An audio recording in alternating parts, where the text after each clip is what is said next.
A favourite series is a hard thing to define. In a world where every season has bangers upon bangers, how are you supposed to pick just one? A show would have to be transcendentally incredible to rise above all the great series coming out all the time.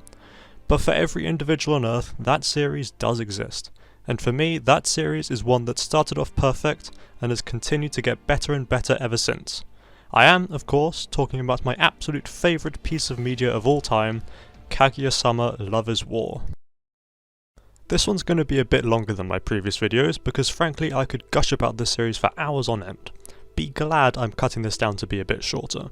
There may be a few spoilers here or there, but I'll try not to talk about anything past the end of Season 3 in case I somehow manage to get this out before the movie releases. With that said, let us begin. In an attempt to cling to whatever fragments of a consistent video style I still possess, let's start with the production. Love is War is animated by A1 Pictures, who are fairly well respected in the anime community, and here they've lived up to their reputation and then some. Instead of sticking with one rigid style, the animators are allowed to give every scene a unique identity, and it makes for a constantly engaging watch. The style shifts and improves with each episode, even throwing in the odd reference to other series every so often. It's a testament to the direction that it always feels like the same show, even when it constantly evolves like this. Nichijou did the anime world a service by making it clear that you don't have to be a shonen action series to have great animation. Any slice of life series lives and dies on character animation, and Love is War excels in this as well. And while we're on the topic of the production, the OST bangs harder than Kashiwagi and her boyfriend.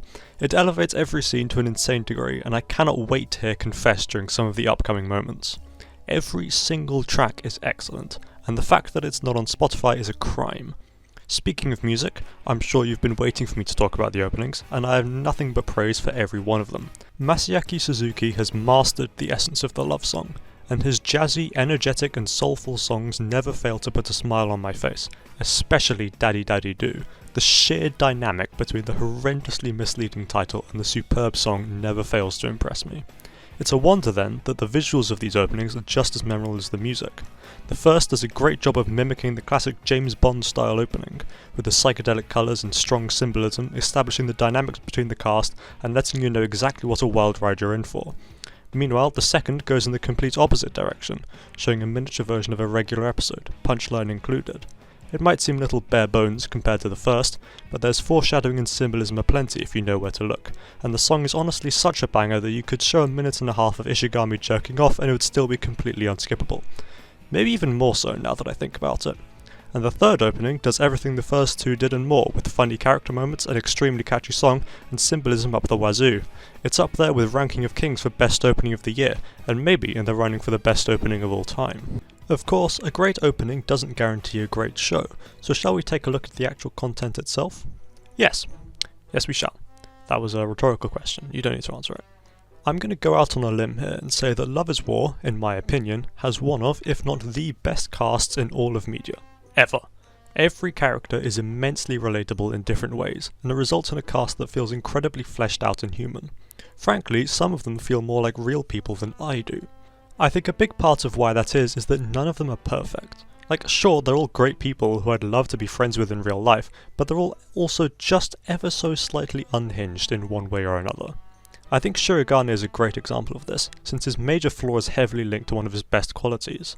He might be incompetent at basically everything, and has a serious inferiority complex about it, but he overcomes that with sheer grit and hard work, which makes him seriously admirable.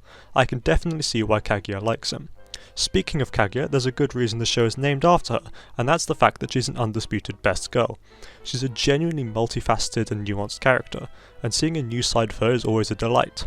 There's the refined Ice Queen, the airheaded Bakagia, the supportive senpai, and the pure of heart maiden that falls for the Giga-Chad Shirogane and kicks off this whole mess. Their romance, in my opinion, develops at the perfect pace, giving us plenty of time to get to know them while never feeling slow or directionless. Plus, they have better chemistry than an ionic bond, I guess? What I'm trying to say is, it's really fucking good. They genuinely feel like they were meant for each other, and you're rooting for them every step of the way. Any frame that has both of them on screen at once fills me with indescribable joy. This is a big part of why the cast is so great. Good characters mean nothing if they don't interact with each other well, and every conceivable pairing of characters has some unique dynamic that makes for great funny and cute moments. Like, of course Shirogane and Ishigami would relate to Maki's inability to confess to her crush. Of course Ino would admire Chika's dedication and freedom. It's interactions like these where they feel so natural and make sense for the characters that make the cast so brilliant. Actually, let's give the side characters some more attention while we're at it. Ishigami is a based gamer who respects women and enjoys getting his balls crushed. Chika is the reincarnation of a Lovecraftian nightmare creature, existing solely to ruin plans and spread chaos. Ino is a gullible, gluttonous goody two-shoes who requires positive reinforcement from hot daddy ASMR. Hayasaka is the author's barely disguised fetish. The narrator is an entire character of his own, and he absolutely carries some of the funniest moments in the series, and believe you me, there are a hell of a lot of funny moments. There are entire YouTube channels with millions of views dedicated to compiling the series' best jokes. I've had to pause episodes several times a minute to laugh at a joke before getting hit with the next one. If you have a lung condition, ignore everything I just said and don't watch the series, because you might physically die of laughter. I'm 100% serious here. You will laugh yourself into an early grave and it'll be completely worth it. On that oddly morbid note, I've been rambling for far too long, so it's about time I wrap this up. Kaguya-sama Love is War is a once-in-a-generation masterpiece, and you owe it to yourself to experience it at least once in your lifetime.